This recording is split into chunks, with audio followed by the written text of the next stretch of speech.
게 조국과 문재인의 관계입니다. 네네. 문재인 대통령이 조국 법무장관에 임명하려고 하지 않았다거나, 혹은 임명하더라도 빨리 그만두게 하고 싶었다거나, 혹은 조국의 그 부인 정경심을 구속 수사하라고 지시를 내렸다거나, 뭐 이런 부분들이 사실상 문재인이 조국을 신뢰하지도 않았고 또 싫어했다. 뭐 네네. 이런 뉘앙스의 글들이 일단 눈에 들어옵니다. 네네. 네. 저는 글은 눈에 안 들어오고요. 네. 어떻게 이런 일이 있을 수 있나. 그렇죠. 왜냐하면 네. 일단은 영부인이 뭐 개인적으로 친한 사람하고 네. 카톡이나 이야기하거나 전화통화 할 수 있어요. 그렇죠. 그런데 최재형은 어떤 사람인가? 네. 제가 찾아보니까 경악을 금치 못해요. 네. 지금 최재형 목사라고 한 사람은 한 61세, 62세 이 정도 됐단 말이에요. 네. 경기도 양평에서 태어났어요. 네. 1995년에 도미에서 미국 시민권자니까 네. 한국 사람이 아니에요. 네. 국적은 미국인데 네. 그런데 1998년에 네. NK 비전 그 2020이라는 거를 설립을 해요. 그래서 저희는 이제 대학 다닐 때 NK 하면 노스코리아라고 생각했기 네네. 때문에 NK 비전, 북한 비전 2020, 2020년 이게 NK 비전 2020을 설립한 게 지금 설립한 게 아니고 98년에 설립했다고요. 그러니까 2022년이 되기 22년 전에 네네. 그때 이제 NK를 갖다가 설립을 했는데 네네. 뭐 북한과 뭐 북한에 대한 비전인가 그랬는데 자기들은 뭐라고 이야기하냐면 네. NK는 노스코리아가 아니고 네. 뉴코리아래요. 아. 근데 뭐 뉴코리아인지 노스코리아인지는 자기들만 알 거고. 그렇죠. 그리고 난 다음에 최재형이라고 하는 사람이 북한을 방문하기 시작한 게 네네. 최초로 확인되는 게 제가 확인한 거예요. 네네. 그러니까 정확하지는 않을 수 있어요. 그러니까 제가 이것저것 많이 찾아봤는데 최초로 확인되는 게 2015년부터예요. 네. 2015년부터 북한을 방문하는데 북한을 수십 번 방문을 해요. 네. 그런데 북한을 그렇게 자기 집처럼 그렇게 마음대로 왔다 갔다 한 것도 최재형이라고 한 사람의 정체가 무엇인가 의심할 수밖에 없지만 이 사람이 뭐라고 이야기했느냐. 북한은 정당한 나라다. 북한은 정당한 나라인데 네. 미국이 정당한 나라 북한을 왜곡시켜가지고 이야기하는 거다. 네. 그 다음에 최재형은 목사 아니겠습니까? 네. 목사면 종교인이잖아요. 그렇죠. 북한 헌법은 종교의 자유를 철저하게 보장하고 있다. 아이고야. 그런데 네. 융통성 있게 종교를 제한할 뿐이다. 그러니까 북한의 종교의 자유가 없다라고 하는 걸 인정을 하면서도 그러면서도 말은 어떻게 하느냐. 종교의 자유를 철저하게 보장하고 있다. 그거 이상한데? 그런데 융통성 있게 제한하고 있을 뿐이다. 네. 그 다음에 제일 황당한 게 네. 북한의 후계자는 혈통에 의한 세습이 아니다. 그게 뭔 말이야? 그러면 김정은에게 무슨 출생의 비밀이 있나? 그게 아니고요. 네. 김정은은 네. 수령으로서의 자질과 인품을 가지고 있기 때문에 네. 인민에 의해서 추대되고 수령에 의해서 김정일이겠죠. 네. 수령에 의해서 낙점된 것이다. 네. 그 다음에 이 사람이 개인적으로 미국이나 우리 남한에 대해서 유감이 있어요. 왜 유감이 있냐면 네. 이 최재형 목사가 양평 사람이잖아요. 네네. 양평에 가면 무슨 산이 있습니까? 용문산이 있어요. 네. 용문산 근처에 지평리 전투라고 6.25 때 그렇죠. 굉장히 유명한 전투가 있었는데 네네. 이때가 언제냐면 일사 후퇴 때였어요. 네. 그런데 그때 이 지평리 전투 때 미군이 폭격을 많이 했대요. 네. 그런데 그 폭격 파편에 의해 가지고 어머니가 가슴에 파편을 뭐 10개인가 몇 개인가 이렇게 그 파편을 맞았대요. 네. 그러면서 이제 어머니가 고생하는 걸 갖다 보고 미국에 대한 적개심을 갖다가 가졌나? 그런 생각이 드는데 네. 그런데 그렇게 미국에 대한 적개심을 가진 사람이 왜 미국에 가가지고 미국 시민권을 얻었지? 그것도 참 희한하다는 생각이 들고요. 그 다음에 이 사람은 어떤 사람이냐면은 문재인 정권 때 네. 그 최근에 내려온 그 북한의 외교관 있지 않습니까? 네. 그 외교관이 뭐라고 그랬냐면 저도 몰랐는데 네. 조금 전에 뉴스탑10 채널A 하고 거기서 제가 알았어요. 네. 그 외교관이 뭐라고 그랬느냐? 네. 북한 사람들은 문재인은 북한에 의해서 완전히 속은 사람으로 알고 있대요. 네. 그런데 어쨌든 우리가 속아주고 하면서 어리버리하게 속아주니까 네. 북한하고 관계는 좋지 않았겠습니까? 그렇죠. 북한이 그다음에 남한에서는 북한하고 잘해야 된다, 이래야 된다 이러지 않았습니까? 네, 네.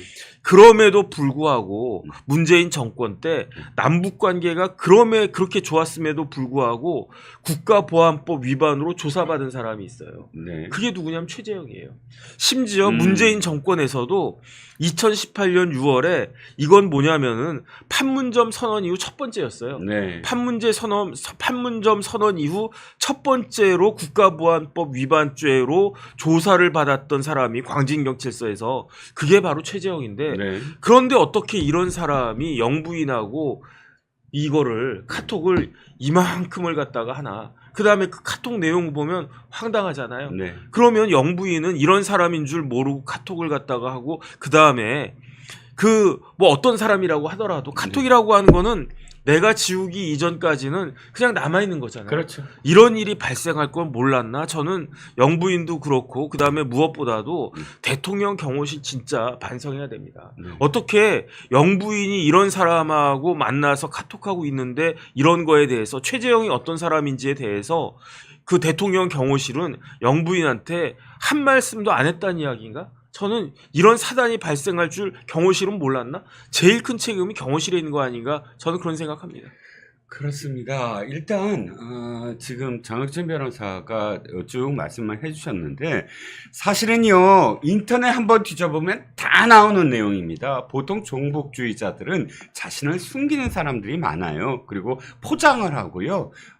그래서 마치 다른 통일운동을 하듯이 하면서 나는 절대 종북주의자가 아니다 라는 식으로 변명을 하거나 또는 이 색깔론이다라고 되치기 공격을 합니다. 그런데 이 최재형 목사라는 자는 아주 다 드러나게 종북 활동을 했던 사람이에요. 지금 아주 비밀 문서를 찾으신 거 아니잖아요. 제가 처음에 예. 네이버를 쳐봤어요. 네. 왜냐하면 궁금하니까. 아니 최재형이라고 하는 사람이 영부인한테 이상한 걸 갖다가 주면서 접근을 했다라고 네. 하는데 그 사람의 정체가 뭘까? 네. 네이버에 최재형 목사 아무리 쳐도 제대로 안 나와요. 네네.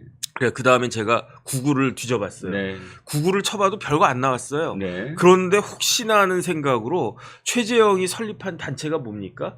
NK비전 2020이었다고 네네. 했잖아요. 제가 구글에다가 네. NK비전 2020 치면서 최재형 쳐봤더니 그때 진짜 어마어마한 양의 문서가 쫙 나오는데 네. 다 북한을 갖다가 방문하면서 북한을 찬양하면서 그러면서 온갖 사진 같은 것까지 네. 심지어 북한에 무슨 열사릉이 만들어졌는데 그때 김정은이 그 개관하는데 찾아왔대요. 그 방문했대요. 그러니까 와 김정은이다 하면서 사진 찍으면서 야 내가 김정은 본다 이런 것까지 온갖 것들이 쫙 나오는데 저 같은 사람이 구글 쳐가지고 그렇게 많은 자료를 확보할 수 있었는데 도대체 경호실이나 대통령실이나 관련된 사람들은 뭐 하고 있었던 것인지 네. 저는 참 납득이 되지가 않습니다. 예, 일단 근데 그 문제는 네네. 이미 명품 파우치 건으로서 이미 우리가 지적을 했죠. 네네. 이런 사람을 어떻게 쉽게 이렇게 만나고 또 이렇게 카톡을 했느냐. 그래서 그 지적은 이미 했으니까 일단 그걸 꾹꾹 참고 네네. 내용을 조금만 들여다 보려고 합니다. 네네. 왜냐하면 이 내용 중에 정말 이제 앞으로 파장이 더 커질 부분들이 좀 있어 보이거든요. 예, 일단 저도 사실 그런 부분들은 더 지적하고 싶은 부분이 많아요.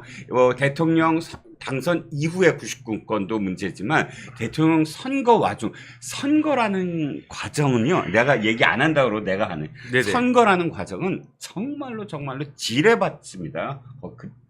그 평시가 아니라 전시잖아요. 네네. 전쟁터에 남편이 지금 가서 완전히 온갖 포탄을 맞고 있는데 전쟁터에 남편과 함께 선 부인이 이렇게 자신의 속내를 아무한테나 다 이렇게 드러내는 그런 모습은 이게 삐끗해서 어떻게 이 전쟁터에서 정말 그대로 쓰러져 가는지 그렇게 될 수 있는 확률도 얼마나 많은데 네네. 정말 조심해야 되는 게 전쟁시거든요. 또 네네. 네. 대통령은 부부도 마찬가지지만 그런데 이렇게 전시에 무방비하게 이런 컨텐츠가 그대로 스레드가 쌓여 있는 상황을 만든다. 저도 이제 끔찍합니다만 다시 안을 좀 들여다보겠습니다. 네네. 실제로 참 재미있다라고 여겨지는 부분, 재밌다기보다 눈길 가는 부분이 독대 부분이에요. 네네. 함성득이라고 아시죠? 이명백과 함성득 두 뭐 밀사 내지는 뭐 거간 뭐 이 두 그러니까 그 이재명과 윤석열 대통령을 회담을 하게 하기 위해서 사전 조율을 했다는 그 경기대학교 정치전문대학원장 함성득 교수가 이미 그때 밀사 역할을 하기 훨씬 전에 책을 써요. 회고록을 쓰는데 그 책에 직접 윤석열 대통령을 취재한 내용이 나오거든요. 네네. 그 안에 무슨 내용이 나오냐 하면 윤석열 대통령이 아까 문재인 대통령이 윤석열 검찰총장과 독대를 했다. 그 독대에서 윤석열 검찰총장이 조국 법무부 장관의 비리에 대해서 낱낱이 보고를 했고, 그리고 수사를 할 수밖에 없다라고 네네. 보고를 하고, 문재인 대통령이 정말 그렇게 심각하냐라고 대묻고, 받아들였다는 겁니다. 그렇게 네네. 하라고. 그런데 그 대목이 바로 지금, 김건희 여사가 최재형, 종북 목사한테 하는 말 중에 들어가요. 독대라는 말. 그러니까 문재인 대통령과 윤석열 총장 간의 독대 이후에 뭐가 결정이 됐다. 그러니까 그 조국 수사가 발단이 됐다. 이런 식의 표현이 있거든요. 그럼 실제로 이 독대가 있었다라고 한다면, 문재인이라는 사람의 캐릭터, 문재인은 어떤 사람입니까, 도대체? 겉으로는 조국을 뭐, 굉장히 정말, 자기의 후계자처럼도 여길 수가 있고, 또, 법무부 장관도 임명을 하고, 민정수석도 임명을 하고, 이게 민정수석과 법무부 장관 내지 비서실장, 이런 라인들은 자기가, 노무현 대통령이 자기한테 한 거잖아요. 네네. 민정수석도 시키고 나중에 비서실장도 시키고. 네. 근데 민정수석 시키고 법무부 장관을 시켰다면 상당히 어쨌든 아끼는 또 그런 코스들이 대개는 이 대통령 대통령이 될 그런 어떤 훈련 코스처럼 여겨질 수가 있거든요. 네네. 그런데 왜 문재인은 조국과 이렇게 무슨 사이가 안 좋았을까? 근데 겉으로는 왜 그랬을까? 이 안에서는 무슨 일들이 있었을까? 이런 점들은 되게 궁금하게 만든다는 거죠. 그러니까 제가 봤을 때는 앞뒤가 좀 다르신 분이 아닌가. 확실히 앞뒤가 다른 건 우리가 좀 알고는 있죠. 네네. 예. 그러니까 조국에 대해서 뭐라고 이야기했습니까? 마음에 빚이 있다고 그랬잖아요. 그것도 또 해석이 분분할 수 있는 말인데. 네네. 마음의 빚이 있다. 네네. 확실히 친구는 달라요. 이 네. 두 사람은. 노무현과 문재인은 천지 차이야. 나는 노무현도 단점이 많고 상당히 내가 비판적이지만 그러나 노무현이라는 사람은 앞뒤가 다르진 않거든요. 그래요? 최소한 네네. 내가 싫은 건 싫은 거고 네. 하도 그냥 툭툭툭툭 다 뱉어서 대통령 못 해먹겠다라든지 이런 말을 툭툭툭툭 던지는 사람이라서 그렇지. 근데 문재인은 겉으로는 되게 착한 척하고. 저는 두 분 다 만나본 적이 한 번도 없어서 네. 어떤 사람들인지 잘 모르겠는데 네. 실장님은 두 분 다 취재해 보셨죠? 아니 그럼요. 네네. 특히나 노무현 시절에는 노무현 대통령이 인터넷 매체를 개방을 했어요. 네네. 지금의 오마이뉴스, 데일리안, 이데일리 이 매체들이 최초로 그 청와대 아예 정식 출입하게 만들었고 4년차 노무현 4년차 집권 4년차 됐던 해는 뭘 했냐면 기자회견 같은 거 안 하고 네. 청와대 출입하는 5개 매체, 5개 매체, 인터넷 매체, 청와대 출입 기자들과 1대5로 토론을 벌였어요. 네네. 그만큼 인터넷을, 인정을 하고 키웠기 때문에 저도 노무현, 대통령은, 정치인 시절부터 따로 만난 적도 있고 취재한 적도 있고, 있죠. 어떤 분이에요? 한마디로. 그냥 화끈하다? 뒤끝이 없다. 아니요. 뒤끝은 모르겠는데 숨기는 건 없어요. 숨기는 건 그러니까 없다. 저 사람 왜 저렇게 저런 말까지 해? 내 앞에서 네. 이런 생각이 들 정도로 네. 숨김이 없어요. 아. 그거를 자신은 진정성이라는 말로 생각을 해요. 그냥 한 자락 깔면서 뒤통수 치거나 그러진 않는다 최소한. 그렇죠. 그럼 문재인은 어떤 사람입니까? 문재인은 겉과 속을 모르겠어요. 모르겠다. 진짜 모르겠다는 사람이에요. 네네. 겉은 처음부터 끝까지 자기의 어떤 뭐랄까요, 뭐랄까 자기의 이 생각 이런 네. 것들을 다 토로하지 않아. 그리고 다 죄다 공공의 어떤 영역으로 이 얘기를 해요. 뭐든지 다. 그러니까 공공의 영역 그리고 인권 얘기하고 사람이 먼저고. 그런데 그것과 본인의 어떤 삶은 모르겠어요. 아니, 혹시 달라. 자기 마음을 자기도 모르는 거 아닐까? 그럴지도 몰라. 맞아. 내가 5년 동안 보면은 사실은 저도 내 마음 나도 모르거든. 다시 남으세요. 내 안에 내가 너무 많아. 너무 많아요. 아니 근데 진짜 문제는 첫 번째 내가 5년 동안 늘 비판한 게 이거였어요. 착한 아이 컴플렉스가 있는 사람이다.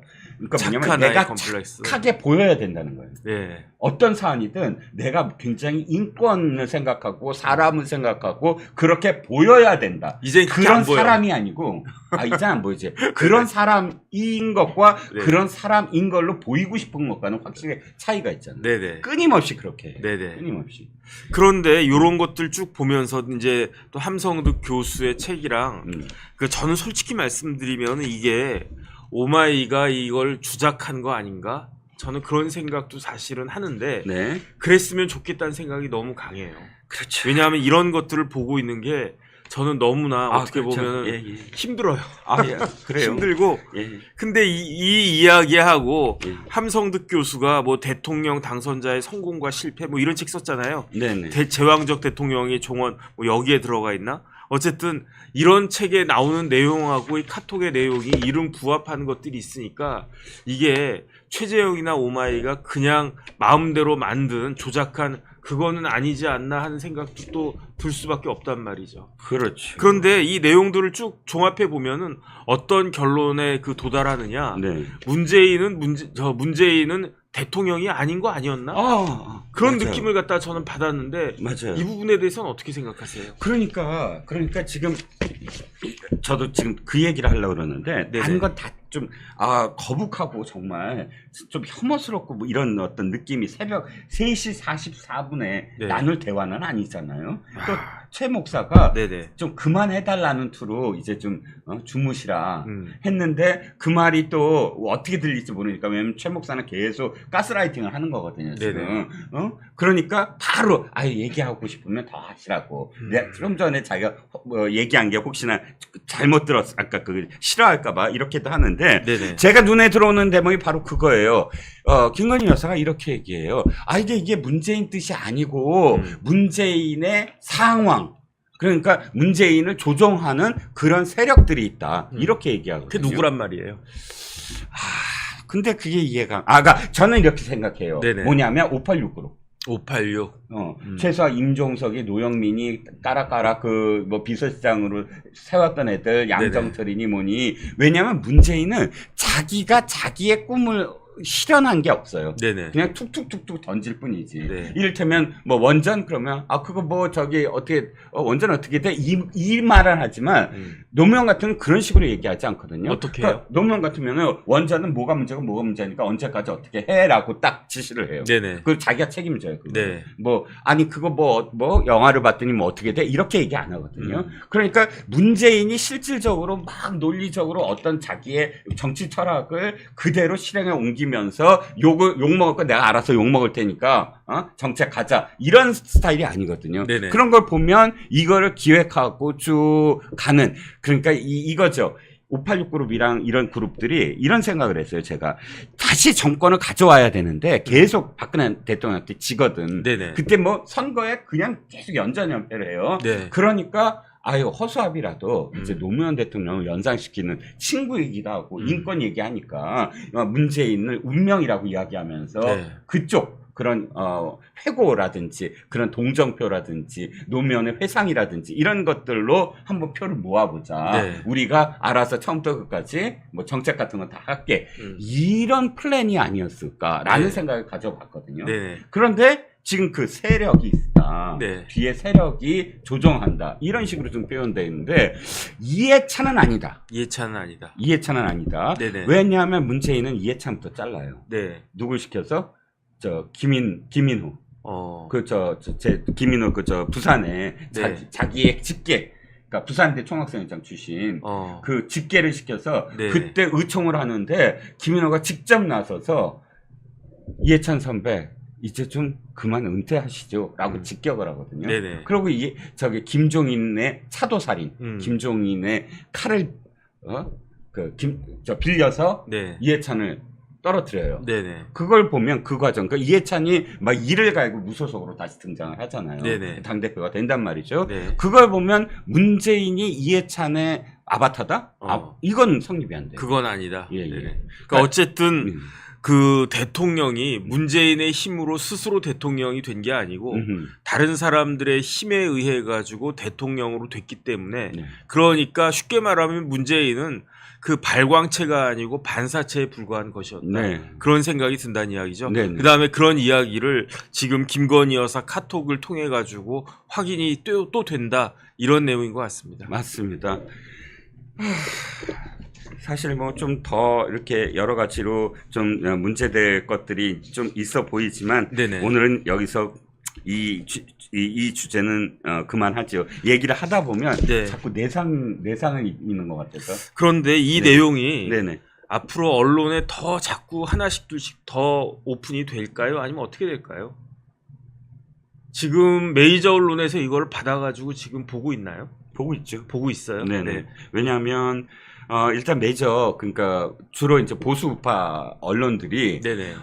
이거 그냥 이게 객관적으로 지켜만 보다가는 큰일 나겠다라는 생각을 이미 오래전부터 하기 시작했거든요. 네네. 동아일보가 제일 먼저 치고 나갔고 조선일보가 이번 총선에서 쭉 지켜보시면 알겠지만 네네. 상당히 비판적이었어요. 네네. 총선 때도 그렇고 그 이후에 어떤 이 모습도 그렇고 그러면 당연히 이게 공개가 됐고 오마이뉴스 공개가 됐고 이 내용들에 대해서 지금 다시 분석이 들어갔을 거예요.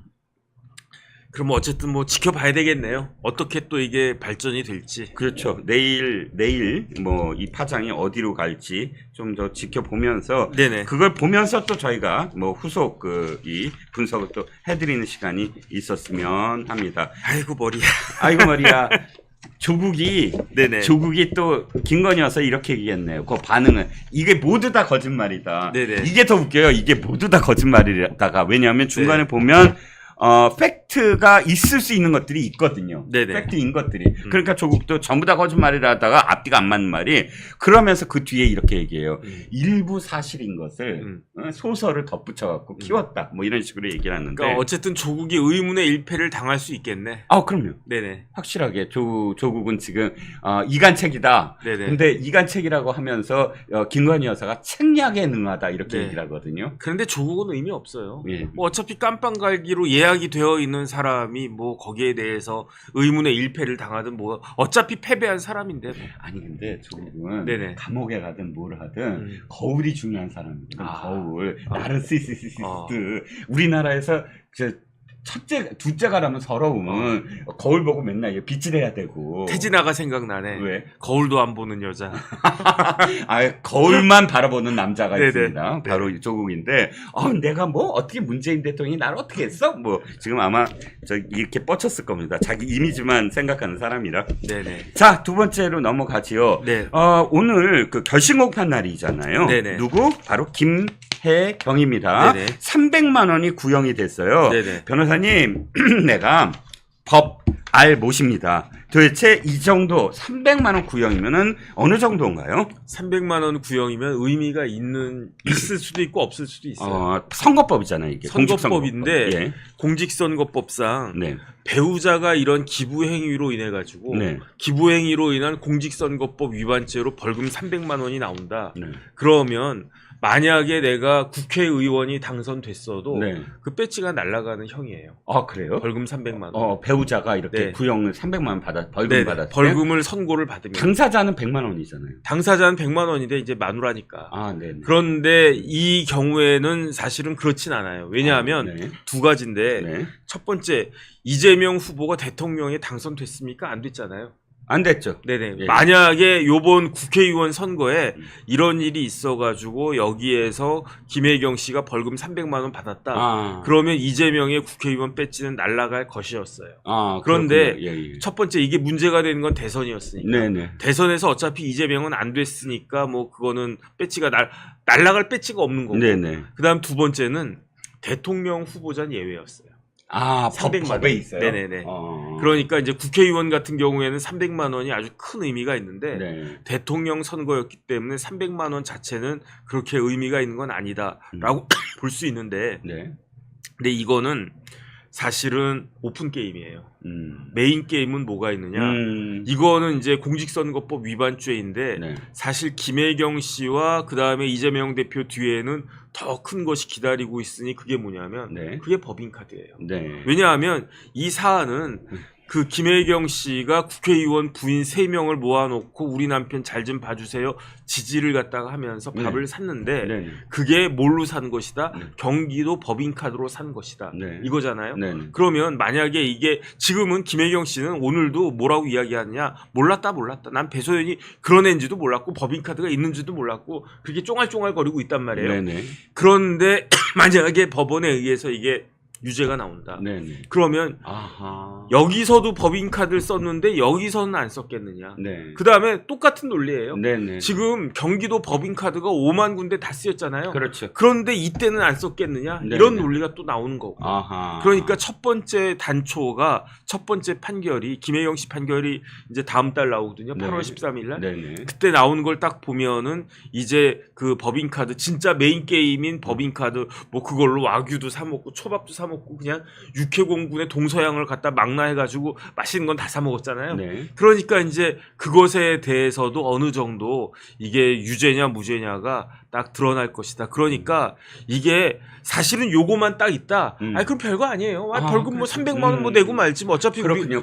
우리 남편 떨어졌는데 뭐 네. 그다음에 뭐 어차피 이건 대선이었는데 네. 아니 까짓 거 300만 원 내지 뭐 망신 당하고 말지 그럼. 라고도 생각할 수 있는데 그렇지 않다라고 그렇지 하는 게 않다. 여기에 이제 그 이제 법인카드부터 나오는 거고 음흠. 그다음에 이런 식으로 하나하나 이제 죄가 쌓이기 시작하면 감당하기 어려울 수가 있는 거니까 그러니까 그렇게 조명현 씨를 오늘도 네. 거기 김혜경 씨 그 변호사가 네. 조명현 씨를 그렇게 공격을 했어요.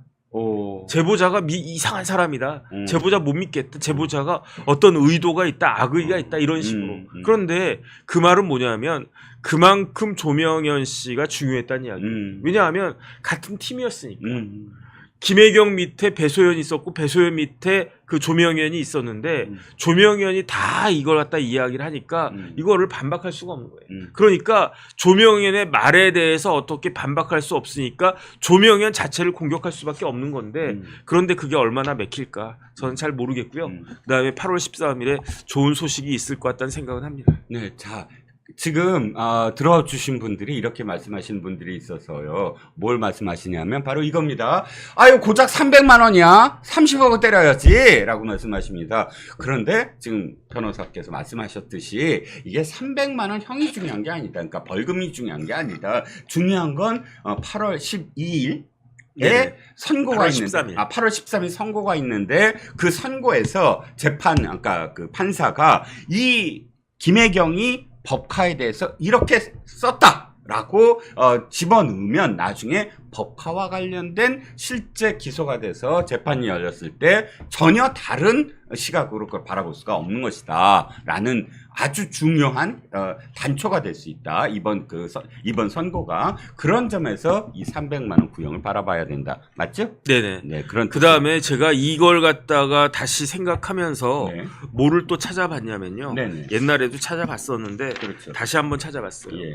2016년도에 네네. 우리나라 행정안전부에서 네. 지방자치단체장 배우자의 사적 행위에 대한 지방자치단체의 준수사항이라고 하는 네. 지침을 내려보냈었어요. 네네. 그러니까 쉽게 말하면 시장 도지사 마누라가 이런 거 하면 안 된다. 네네. 첫 번째가 뭐냐면은 예. 뭐 그 해외 출장 시에 공적 목적의 경비 지급 불가 이건 뭐 그렇다고 치고 예. 두 번째가 뭐냐면요 예. 사적으로 그 도지사 와이프가 관용 차량을 이용하면 안 된다. 아하. 그런데 조명현 씨가 뭐라고 이야기했느냐? 경기도 관용 차량이 2대가 있었는데 네. 한 대는 카니발 이재명 지사님이 타고 다니셨대요. 네. 또 한 대는 제네시스. 네. 그 제네시스는 어디 있었느냐? 아예 이재명 경기도 지사의 자택에 있었대요. 네. 그 아파트 지하에 있었대요. 네. 네. 그러니까 네. 쉽게 말하면 관용 차량 이렇게 쓰지 말라고 했는데 명시적으로 위반한 거고요. 그다음 두 번째는 뭐냐면은 사적 활동에 그 부인의 그 사모님의 사적 활동에 공무원들이 지원하면 안 된다. 네. 그다음에 네 번째는 뭐냐면은 사적 행사에 공무원이나 그 공무원의 배우자가 동원돼서는 안 된다. 그 다음에 제일 중요한 건 뭐냐면은 배우자 활동 지원을 위한 전담 인력이 있어서는 안 된다. 이런 거 명백하게 위반한 거였잖아요. 네. 전담 인력 배소연이 뭐 하는 사람이었습니까? 김혜경 씨만 그냥 수발된 사람이었어요. 네. 그 배소연만으로도 부족해가지고 조명현 씨까지도 이렇게 전담 인력으로 전담 인력이 2명이나 있었던 거예요. 그렇죠. 이런 일이 있었는가? 그 다음에 뭐 인사 개입하면 안 된다. 그 다음 관사 비치 물품 내용 연수 준수해라. 어쨌든 이런 지자체 준수 사항을 제대로 지킨 게 하나도 없다. 저는 그런 네. 생각이 드는데 네. 그러면서 어떻게 지금에 와가지고는 뭐 자기는 몰랐고 그 다음에 조명현은 이상한 사람이고 이런 식으로 이야기할 수 있는가. 어쨌든 이거 박정호 부장판사가 하고 있는데 박 부장이 제대로 판결을 내려줬으면 진짜 좋겠다는 생각이 듭니다. 제대로 내릴 수 있는 분인가요? 혹시 아시는 분입니까? 몰라요.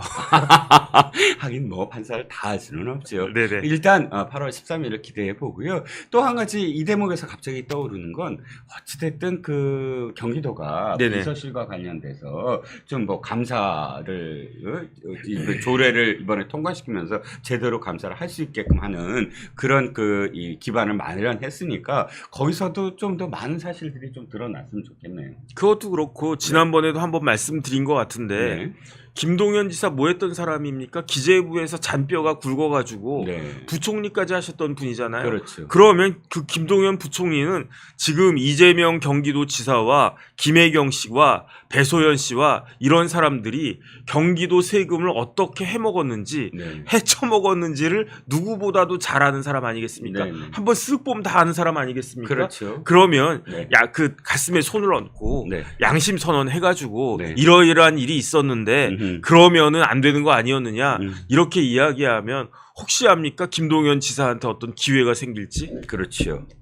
자, 김혜경과 관련해서는 어쨌든 이 8월 13일 지켜봐야 되는 것이고 또 한 가지 소식이 들어왔습니다. 바로 김정숙과 관련돼서 옷값을 제대로 이제 수사를 시작하나 봅니다. 네네. 경찰입니다. 이번엔 경찰이 이미 오래 전에 이것도 2022년도에 3월달에 시민단체가 고발한 사건이에요. 김정숙을 네네. 배임 횡령 그다음에 국고손실과 관련된 위반 그래갖고 이제 고발을 했는데 지금 의상실 그러니까 이 김정숙이 주로 이용했던 옷을 샀던 그 유명 의상실의 관계자를 참고인 신분으로 불러서 네네. 여러 가지 조사를 했다고 합니다. 근데 굉장히 유의미한 내용들이 있더라고요 보니까. 어떤요? 그러니까 제가 유의미하다는 건 첫 번째 현금으로 냈다. 현금. 현금으로 냈다. 음. 두 번째는 그 자리에 양 이네스가 와서 돈을 줬다. 이네스 양. 이네스 양. 네네. 그러니까 6급 행정요원 이렇게 표현되는 게 이네스 양이거든요. 아니 거기가 네. 아버지 의상실 아니에요? 아닐 거예요. 관계자가 어. 이 유명 의상실 지금 제가 그 전 거를 다 뒤져봤어요. 그래서 네네. 2022년 3월 30일 김희선 기자가 조선일보 기자가 직접 취재를 한 건데 네네. 여기에 등장하는 인물들이 있습니다. 한복을 산 사람, 한복, 네네. 누비장인 무형문화재 김혜자 무형문화재의 누비장인한테 가서 봤더니 한복을 한 번에는 700만 원, 한 번에는 600만 원 이렇게 하면서 이때는 유송화가 직접 돈다발을 들고 와서 현금으로 줬다. 네네. 그 다음에 또 하나는 요즘 수제화가 어디가 성지죠? 성수동. 성수동. 성수동이 원래 저기예요. 완전히 수제화. 저는 맛집 성지밖에 몰라요. 네. 저도 그렇습니다. 네네. 어쨌든 구두를 15켤레를 삽니다. 이 전태수라는 수제화 장인한테도. 네네. 근데 똑같이 얘기해요. 현금으로 주더라. 아니 근데 뭘 구두를 15개를 사요? 한 번엔 6켤레, 한 번엔 뭐 9켤레 이런 식으로. 아니 발이 이렇게 많나? 아니 똑같은 사이즈로 했대요. 뭐 한 켤레면 되지 않나? 버섯 코 구두가 있고 네네. 무슨 양 가죽 구두가 있고 뭐 네네. 이런 식으로 해서 구두를 샀다고 합니다. 네네. 우리 먹을 것만 신경 쓰는데 아. 우리를 제외한 다른 사람들은 또 뭐 이렇게 구두도 신경 쓰나 그러니까 봅니다. 먹을 게 제일 싸. 그렇죠. 맞아요, 네. 맞아요. 그런데 그리고 어쨌든 먹는 게 남는 거야. 남는 거지 당연히. 그런데 이멜다도가 아니고 말이야. 그런데 문제는 여기에 없는 사람이에요. 이 네네. 유명 의상실 관계자는 그 뭐 양 이네스라고 한다면 굳이 양 이네스가 자기 아버지 사무실에 와갖고 현금 따발을 들고 와서 돈을 계속 와서 지불했다? 그게 약간 말이 안 되지 않나요? 그러니까 양 이네스가 와서 돈을 지불을 했다라는 증언을 보면 이건 네네. 다른 의상실이라는 거지. 근데 예. 아빠 돈이야 이렇게 주면은 아유 우리 딸 이쁘네 뭐 이러지 않을까? 뭐 그럴 수도 있는데 우리 딸이 나한테 돈다발 안겨주면 좋긴 하겠는데. 저도 추정입니다만 네네. 어찌됐든 그래서 이 돈다발을 확실하게 돈다발을 줬다는 거, 그다음에 지금 한복이 아닌 양 의상실에서 돈을 줬다는 거, 뭐 이런 것들이 지금 나오고 있다는 겁니다. 네네. 관봉권이 이번에도 등장하네요. 그러니까요. 그 예. 현금 중에서도 그냥 보통 현금이 아니고 네네. 한국은행 띠지가 묶인 관봉권으로 알려졌다 이렇게 이야기를 하니까 네네. 이거는 의심이 갈 수밖에 없어요. 그렇죠. 요즘 같은 때 누가 그걸 갖다 씁니까? 누가 현금을 갖다 씁니까? 저 진짜 저한테 현금이 하나도 없어요 지금. 카드밖에 없어요. 그다음에 요즘 젊은 사람들은 카드도 안 쓰잖아요. 핸드폰으로 뭐 다 돼. 네. 저는 핸드폰으로 다 하는 건 못 해가지고 카드 들고 다니는데 네. 그런데 현금은 진짜 저한테 하나도 없어요. 왜냐하면 돈 들고 다니면 무거우니까. 그렇죠. 그런데 한두 푼도 아니고 뭐 600만 원, 1000만 원 이런 돈을 이만큼씩 들고 그렇게 하나? 그러니까 관봉권 띠지가 묶인 걸로 그렇게 하나? 이건 굉장히 제가 봤을 때 의혹이 짙은 거 아닌가 그런 생각이 듭니다. 그러니까 특활비 얘기가 나오는 게 뭐냐면 네네. 이 관봉권은 주로 어디로 가냐면 한국은행에서 조폐공사를 통해서 한국은행 띠지를 묶어갖고 관봉권으로 만들어서 시중은행에 보냅니다. 네네. 시중은행이 한국은행에서 온 돈을 다 또 다시 자기네들이 이제 또 자기네 그 띠지로 만드는데 아니면 어디로 가겠습니까? 돈의 추적이 불가능한 곳. 어디? 국정원과 경호처입니다. 네네. 경호처와 국정원은 이 특활비가 굉장히 중요해요. 이 특활비를 이걸로 쓴다? 뭐지? 이 페이나 혹은 신용카드로 쓴다? 네네. 말이 됩니까? 간첩 잡는데? 아니 그래서 요번에 문제 됐었잖아요. 네네. 그 미국에서 그때 뭐 법인카드 쓰고 한 거. 스미테리? 네네. 얘기요? 네네. 그렇죠. 그 국정원 어쨌든 그 법인카드로 명품백을 샀다고 한 거. 그 아마추어냐 그랬잖아요. 그렇죠. 그러니까 어쨌든 눈먼 돈, 그러니까 꼴이 없는 돈, 이게 바로 관봉권입니다. 네네. 관봉권은 그대로 어디로 가? 총무 비서관실에 있는 금고로 간다. 그리고 청와대에서 이 특활비를 마음껏 쓰는 데가 어디? 경호처입니다. 네네. 그런데 여기가 다 등장해요. 양이네스가 제2부속실에 있어야 되잖아. 네네. 왜냐면 옷 담당이니까. 네. 5년 동안 한 번도 청와대 같이 들어가서 청와대 같이 나왔다는 거잖아요. 네네. 양이네스는 5년 동안 다른 일은 한 번도 안 하고 그저 옷과 관련된 일만 했다고 합니다. 그러면 배소연하고 비슷한 역할을 하는 거 아닌가? 그렇지, 수발 들었지. 네네. 그런데 왜 제2부속실을 안 가냐 이거야. 네네. 왜 총무비서관실에 발령을 해서 행정용으로 있냐 이거예요. 돈 때문에? 그러니까 네네. 금고를 생각을 할 수밖에 없고. 네. 왜 하필이면 태국에 있는 문다혜가 네네. 경호처 직원을 이용을 해서 돈을 움직이게 하냐 이거야. 그러니까 특활비를 쓴 금고가 있는 총무비서관실과 네네. 그 다음에 특활비를 마음껏 빼낼 수 있는 경호처라는 곳이 지금 2번 다 등장을 한다는 거예요. 그 다음에 기본적으로 말이 안 맞아요. 예. 왜 말이 안 맞느냐? 네. 처음에 제가 영부인 옷 세벌 썼잖아요. 네. 그러니까 그게 178벌이라고 그랬단 말이에요. 네네. 제가 세본 게 아니고 어떤 분이 일일이 다 해가지고 그거 다 세보니까 드러난 것만 178벌이라고 사진을 그랬는데 다 증거로 다 해서 묶어놓고 공개했어요. 그러니까 178번 사진. 네네. 그게 178벌이면 네. 거의 뭐 닷새 한 벌 꼴이란 말이에요. 네네. 그러니까 그 옷을 5일에 한 번씩 산 거예요. 정장을 이런 거를. 그렇죠. 그런데 그거를 100만 원씩만 잡아도 1억 7,800만 원이란 말이에요. 그렇죠. 100만 원씩만 잡아도. 네. 그런데 한복 한 벌에 얼마였다? 뭐 600만 원, 1000만 원 이랬다는 이야기잖아요. 예. 그러면은 만약에 이게 500만 원씩만 잡으면 네. 1억 7,800이 아니고 네. 거의 2억 잡으면 한 10억 돈 가까이 되는 거 10억 돈 아니겠습니까? 되죠. 그런데 이 돈이 어디서 나왔겠느냐? 처음에는 문재인 대통령이 대통령이니까 연봉이 네. 뭐 한 2억 넘으니까 음흠. 거기서 샀다. 그다음에 처음에는 카드로 샀다 그랬단 말이에요. 네네. 그런데 카드로 샀으니까 그 내역을 갖다가 달라 했더니 그거는 뭐 그다음부터는 이제 현금으로 샀다는 그런 이야기가 나왔던 거 아니었겠습니까? 그렇죠. 그런데 그 현금이 어떤 현금이다? 관봉권이다.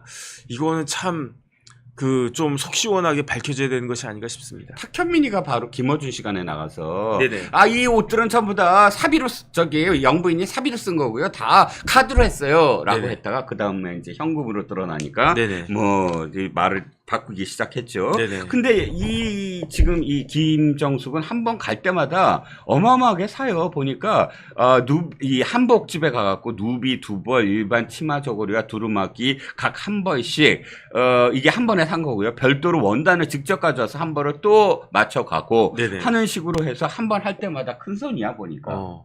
아니 근데 그거를 예. 그렇게 사면 둘 데가 있나? 피팅룸이 따로 있는 거 아니에요?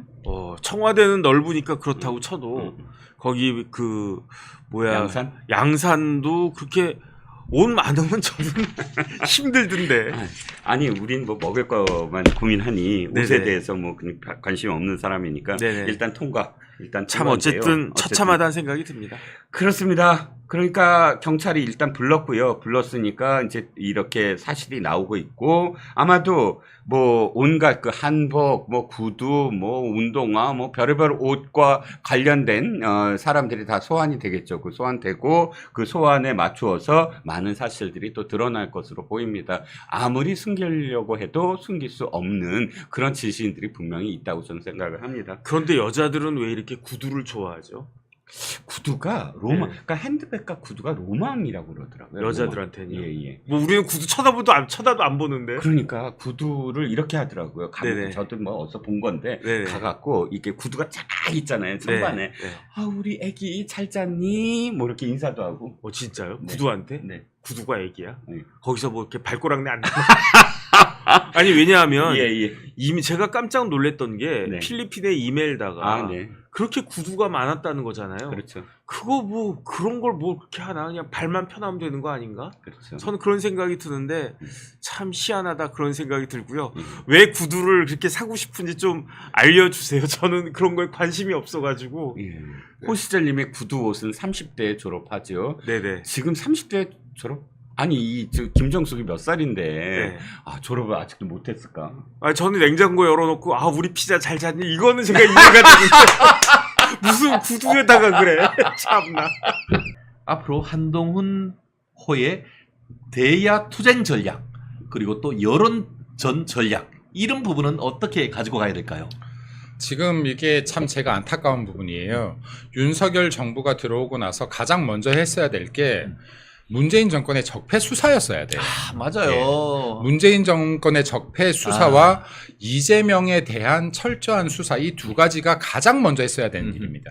그렇죠. 이 두 개를 바탕으로 해서 나라의 기강을 바로 잡았을 때 윤석열 대통령의 지지율이 지금처럼 고전을 하지 않고 상승 곡선을 탔을 거예요. 그렇죠. 근데 지금 문재인 전 정권에 대한 적폐 수사가 제대로 되지 않았다. 그리고 지금 이재명에 대한 여러 가지 범죄 혐의들이 빠른 속도로 수사가 되지 않았다. 판결이 너무 지체됐다.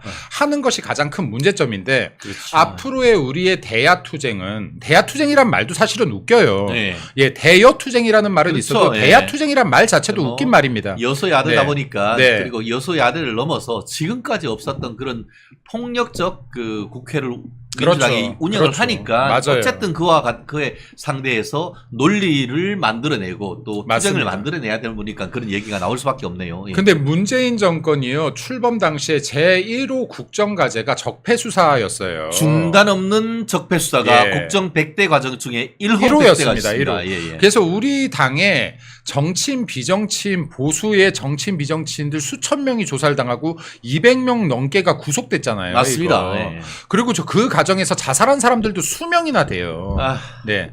근데 민주당처럼 막무가내식 정치 보복형 조사가 아니라 보수답게 그래도 보수답게 죄 지은 거에 대해서 명확하게 조사해야죠. 그렇죠. 죄가 있는 것에 대해서는. 예, 예. 그러면은 이게 문재인 정권 털 게 너무 많아요.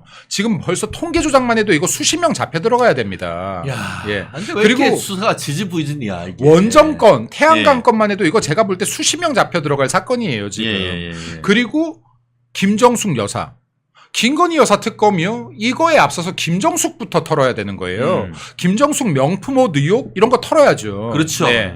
그리고 지금 여기에 이재명 당대표 법카요? 법카 다 이거부터 털어야죠. 지금 이번에 보니까 방통위원장 지금 하는데 법카 14,000원짜리 밥 먹었다고 뭐라 하던데 정말. 이거 업무 연관성 내가 혼자 밥을 먹어도 업무 때문에 출장 간 거면 이거 업무 연관성이에요. 그렇죠. 예. 업무 연관성 없는 법카는 샴푸 사고 이런 게 업무 연관성이 그렇죠. 없는 업무 거예요. 연관성 샴푸, 에르메스 로션, 스킨 로션이 업무 연관성이 없는 거야 이 사람아. 그러니까 지금 이런 것들을 공격을 해라. 최선의 방어는 공격이다. 공격 제대로 된 공격 하십시오.